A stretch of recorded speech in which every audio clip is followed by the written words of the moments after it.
Hi everyone, welcome to Studio Jake. I, of course, am your host, Jacob Airy. Be sure to like this live stream.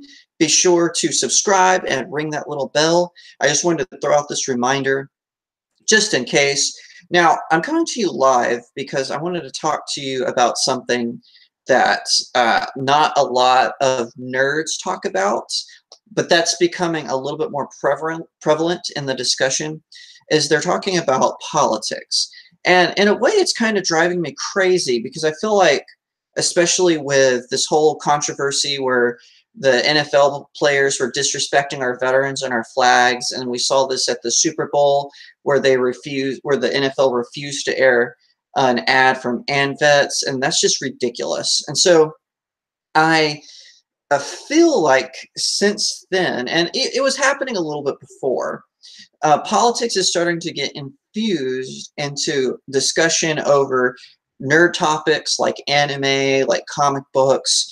And I just wanted to share a little bit with you. The reason I'm going live is because I want to bring this to you kind of raw because it's such an important topic, especially today. Sadly, we can't have politics apart from the things we use to have a good time. And so I wanted to do this and talk about my transition from being a liberal to a full-on conservative. And I guess you could say from left to right. I don't want to mislead anyone, so I'm going to be as brutally honest as I can and as I recall the facts.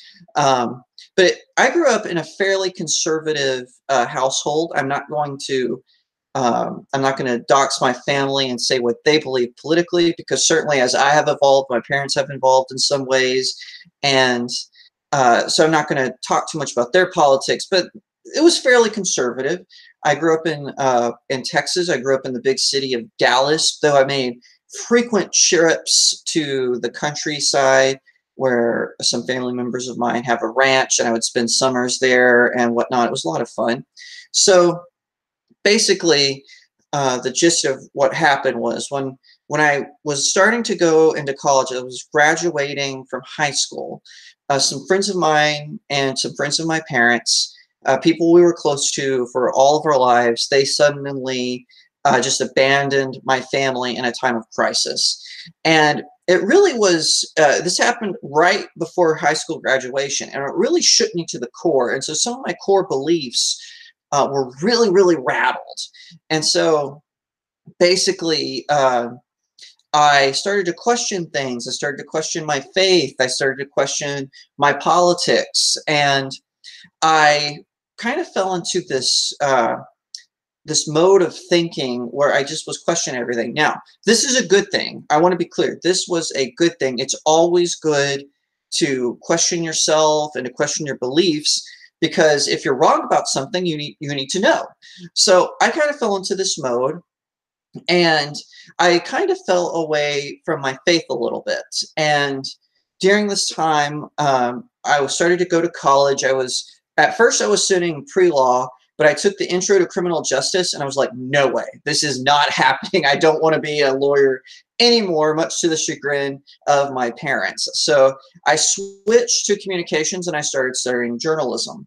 Now, I want to be clear. I had amazing teachers. I know you hear some conservatives have these horror stories about how awful their teachers were. I actually had some pretty decent teachers, and that goes across the board for all my classes. So but still during this time, I was still questioning, and I kind of was questioning things about my faith, and I was going back and forth on on how I never stopped believing in God. I don't want to mislead anyone. I never became an agnostic or an atheist, but I was questioning the core principles of my Christian faith on how active God is in your life and whatnot. And with that came the questioning of that came with the politics. So I started to fall into this, oh, we need to tax the wealthy. Now, I want to be clear. I never stopped being pro-life and never stopped being pro-gun.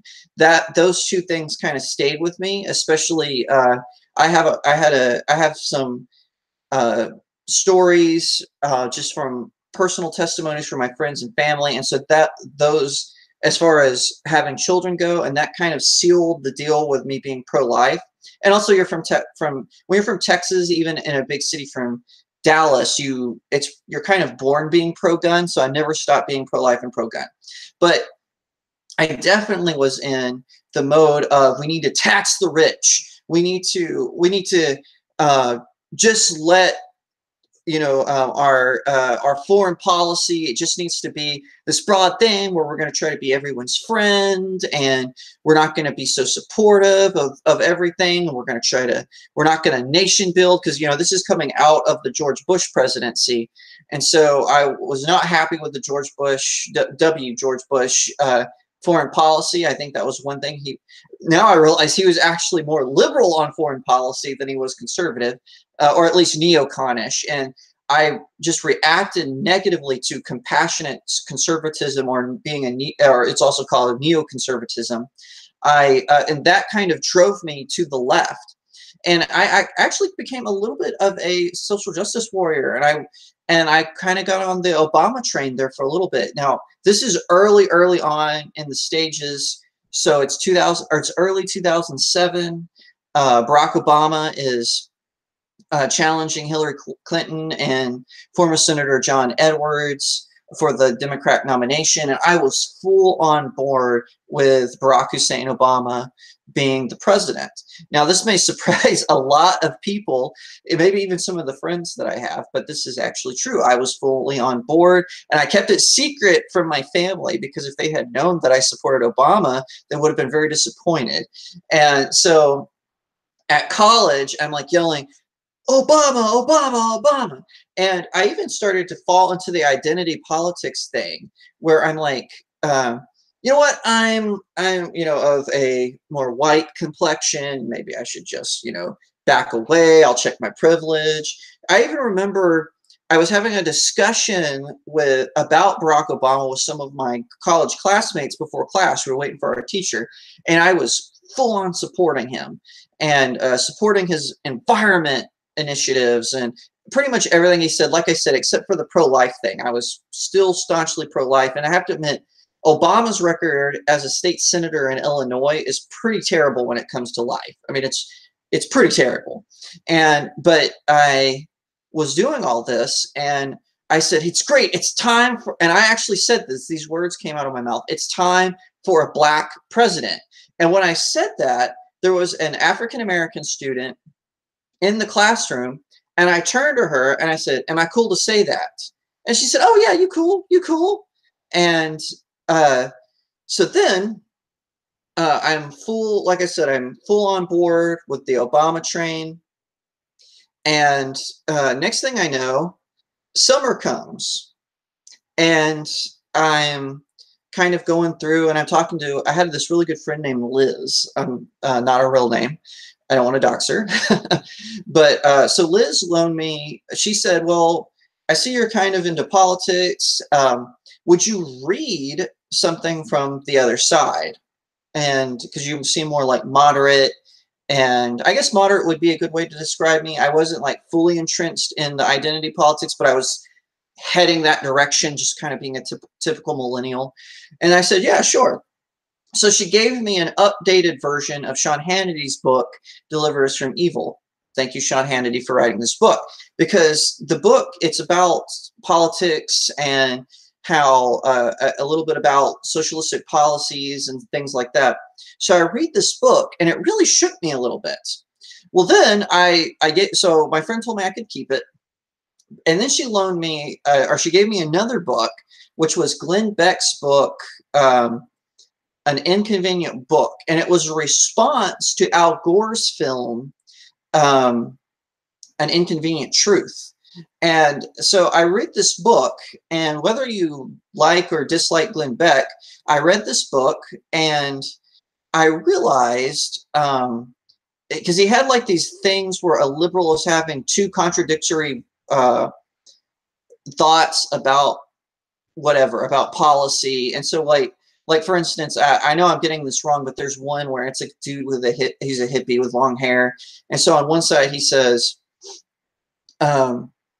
we should respect the environment. So I'm going to grow a tree in my backyard.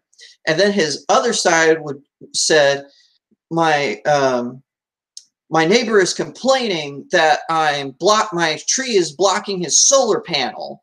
It's like, I'm the one protecting the environment. And I realized I actually had kind of thoughts like that. So I would think one way, but then think another. And I realized that that kind of far left liberalism, I actually was contradicting myself on some of my beliefs. So on one hand, I was saying tax the rich, tax them, tax them, tax them. They need to pay for our roads and blah, blah, blah. But then on the other hand, I would get mad when they would try to insert themselves into politics. And this was kind of weird because I was being taxed, and so I thought I had a say. So if a business is being taxed out the wazoo, the rich, why shouldn't they have a say, especially if they're being taxed more? And so one of the things that Glenn Beck really destroyed for me, and I can't remember if this is specifically in An Inconvenient Book or not, but just later I started listening to Glenn Beck. I started listening at the time. He was on CNN 2, I believe, and I can't remember if it was his radio show or if he was on CNN 2 at this point. This is pre-HLN. But I started listening to Glenn Beck and on his radio program, and I realized that makes no sense. Why would I think that I'm being taxed and I have a say, so a rich person is being taxed, but they shouldn't have a say in how money is being spent, whether it be businesses, whether it's from their business perspective or just as a citizen? That doesn't make any sense.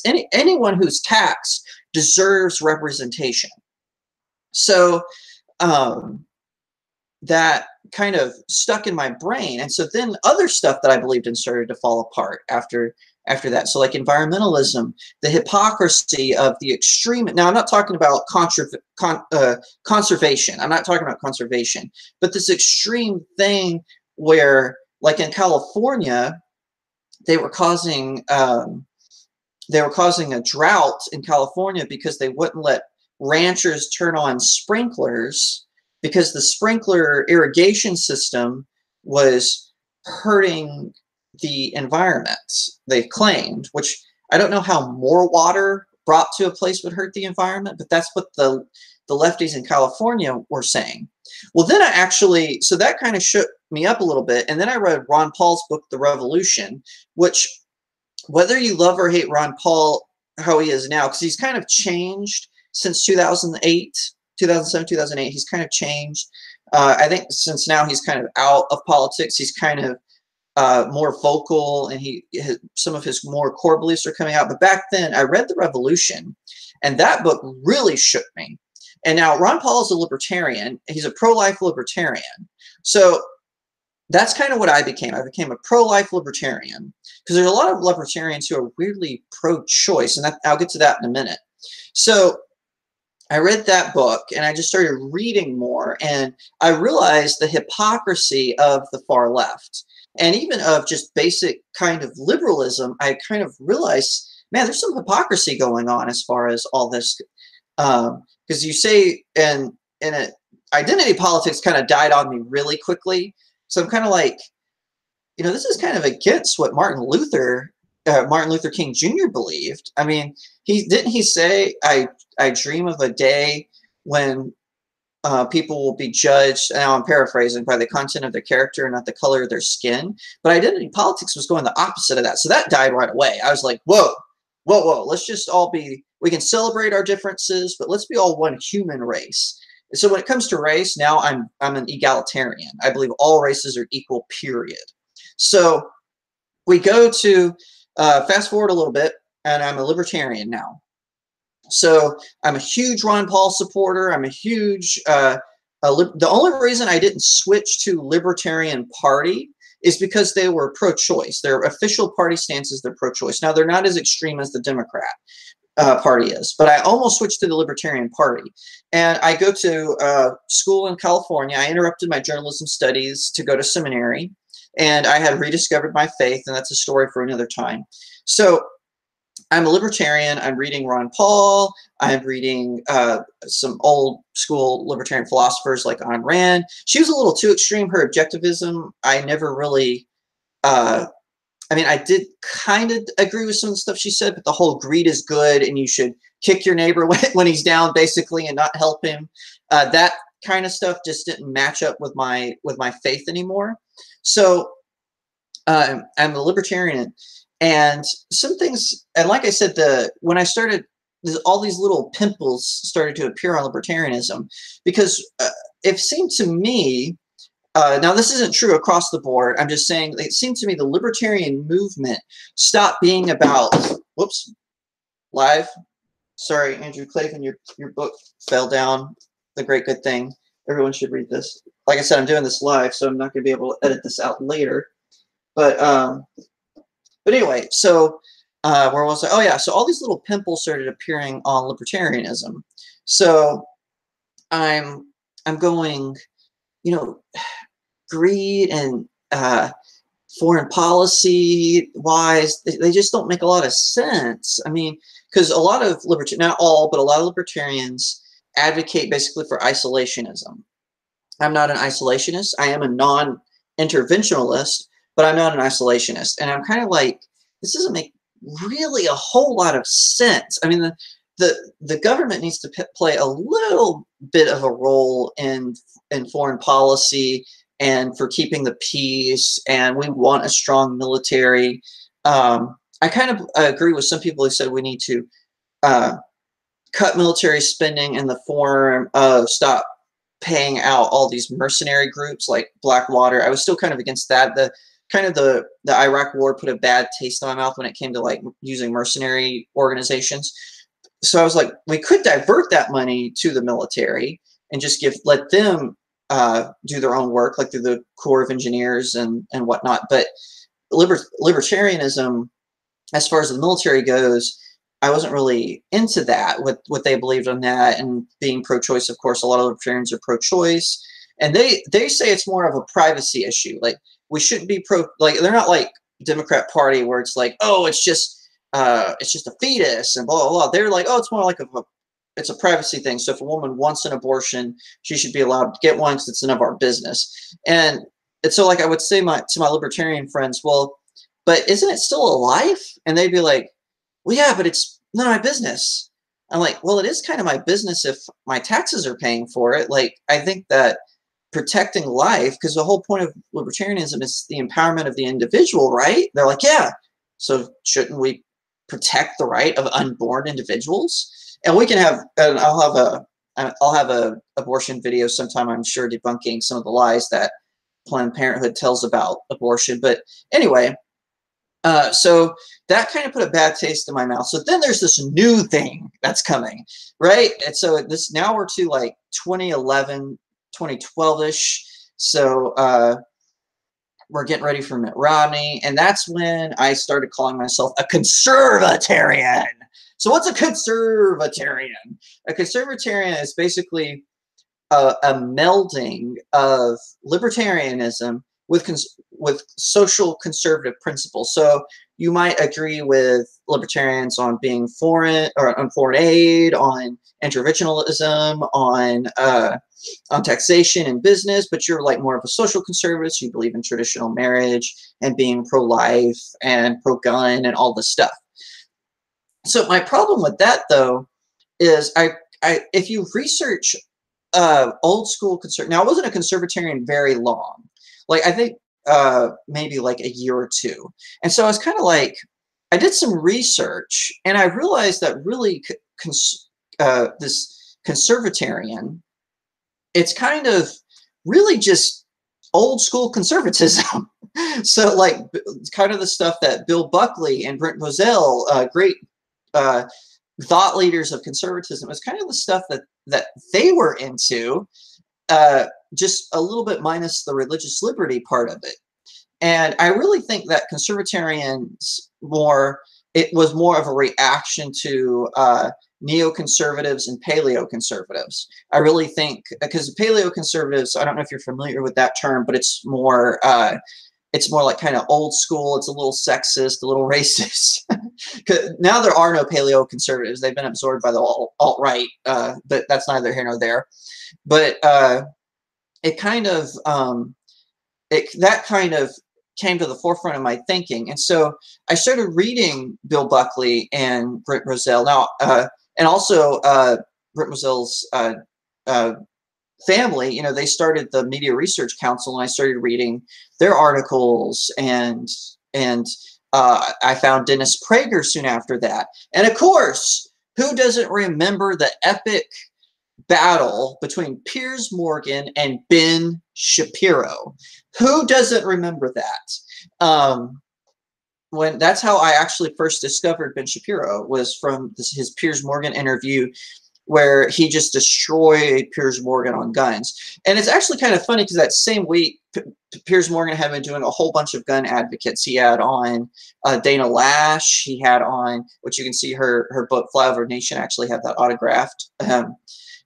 He had on Katie Pavlich. He had on Ted Nugent. He had on Alex Jones. Now there's a small pocket in between conservatarianism and my move to conservatism where I was an Alex Jones conspiracy theorist. I listened to a show every day. I'm actually kind of embarrassed about that little pocket, but so I'm not going to talk about that. But needless to say, that's kind of where I discovered this classic conservatism. Now, I do have some qualms with, like, because there are some classic conservatives who say, well, I'm a conservative because I'm a classic liberal. No, you're not. You're just a conservative, a classic conservative. So that kind of was my full transition. And it's about fiscal responsibility. It's about being a social conservative. It's about, and not being embarrassed by that. And it's about a strong foreign policy. So I think that's the three pillars. You're fiscally responsible. You have a strong military and a strong foreign policy, and you're a social conservative. And now, please note, when I say social conservative, I'm not talking about the religious right. That I never really was into the religious right. That kind of didn't really mash with libertarianism or conservatarianism or even classic.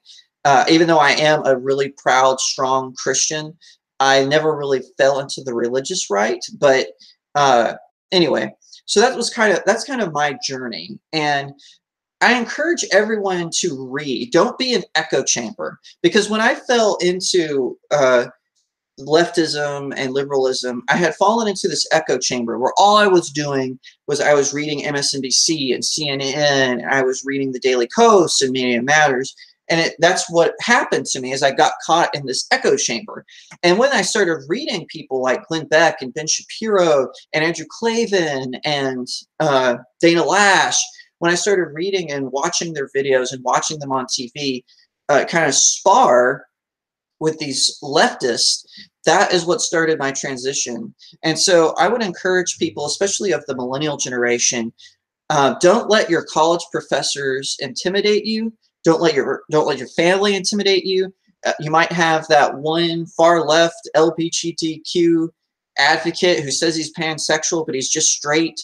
You probably have a friend like that who's, as he's eating on his avocado bed, he's railing against Ben Shapiro, who now I'm honored to work for Ben Shapiro. I'm a writer at the Daily Wire. I'm a social media person at the Daily Wire. I love it. It's really cool. And getting to see Ben Shapiro live debate Cenk Uygur, the ultimate battle of far leftism versus classic conservatism, and what won, we can all judge from that debate that Ben Shapiro clearly won that debate, because conservatism, in the end, it's about individualism and personal responsibility. It's about being fiscally responsible. And that is what's important, because when you fall into this identity politics thing where you want to blame someone else. So I'm Cajun. Do you know how awful Cajuns were treated even in the South? Cajuns are called rednecks. They're called swamp people. And they live, a lot of them live in poverty, and it's terrible. And I could claim that. Of course, people would say that I'm ridiculous because I'm white, but that's where that battle comes into, is who's more oppressed. We're going to have the oppression Olympics. And I'm not going to do that. I'm going to pick myself up, and I'm going to dust myself off, and I'm going to work hard. And sometimes, and you know what, sometimes life just sucks. And I don't like to use that word, but sometimes life just sucks.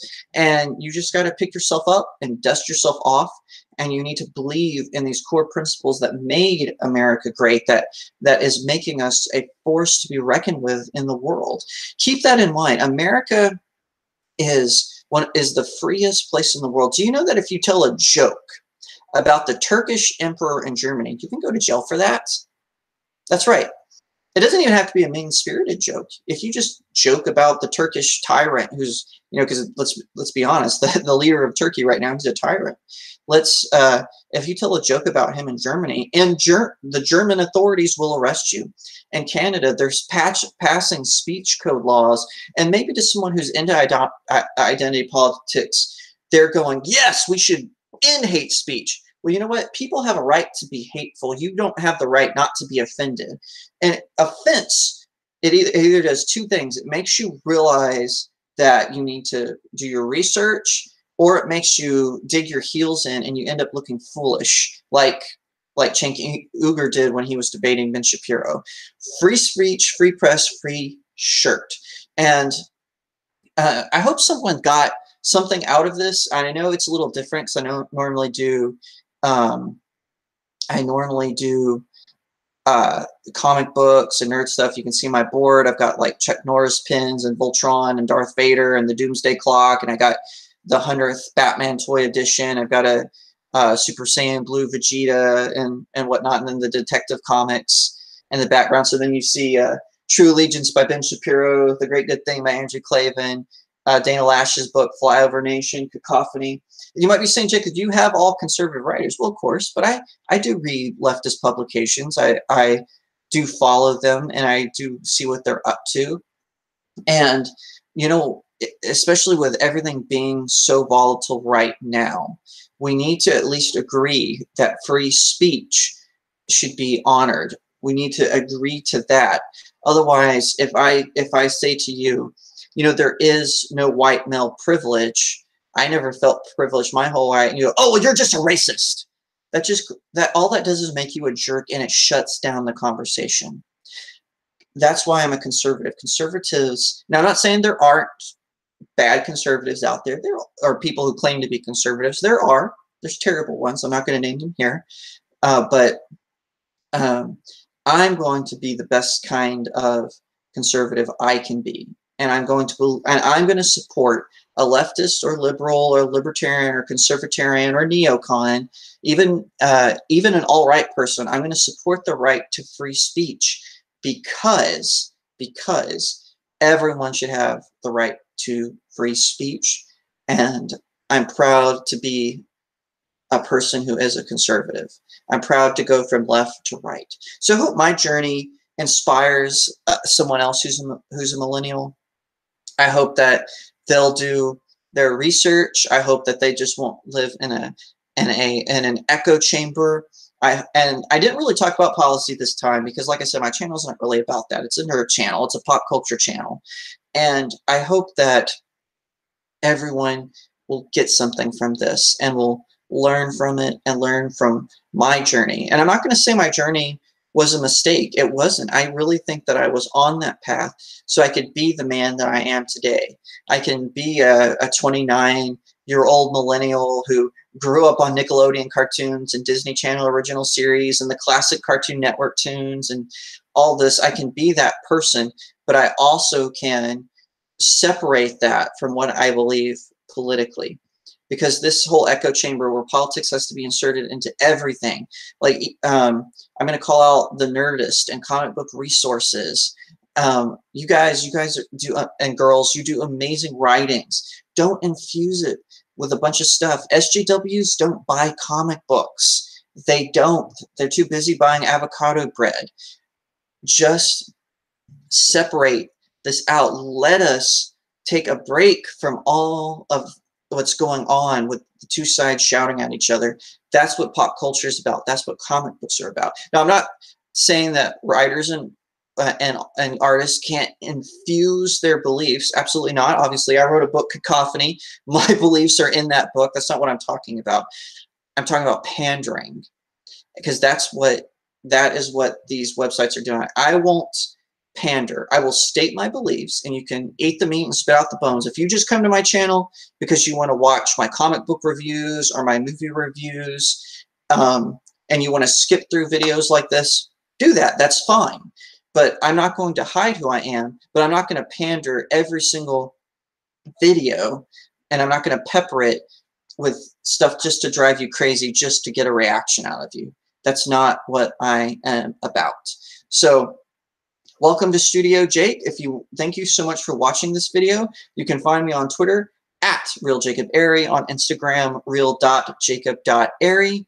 You can find my Facebook as author Jacob Airy, and you can find my articles on thedailywire.com. Of course, you can subscribe to my blog, and there I have graphic novel reviews, movie reviews, I do music reviews, all kinds of stuff. And of course, be sure to like and subscribe and share here at StudioJake, and don't forget to ring that little bell so you can see when I post a new vlog or a new review or I do a live event. Next week, Alicia Krause is going to be joining me to discuss the upcoming Academy Awards. I'll see you next time right here on StudioJake.